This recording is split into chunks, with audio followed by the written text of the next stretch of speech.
I guess, Sarah, a lot of plates have been spinning for the Trump administration when something like this happens. It's not the huge priority right now. So how has he publicly responded to this disaster so far? What have we seen from the president? Well, the president hasn't criticised anything that's been taking place on the ground and the way that we've seen him respond in past disasters. So if you think back to the California wildfires, there was a lot of criticism over the emergency response from Governor Newsom.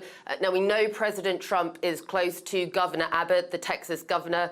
He has expressed publicly his support for the governor's efforts and said that the administration will be standing behind Texas right now, that everybody is thoughts and prayers are with the people on the ground. But it does come as there's been increasing scrutiny and questions asked over whether the Trump administration's cuts potentially to the National Weather Service could have impacted the response efforts on the ground in the wake of the deadly flooding.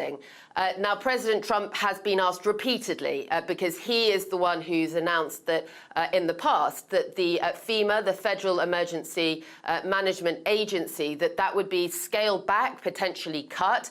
He's been asked repeatedly in the wake of these floods in Texas about that, but he's so far avoided answering the question directly.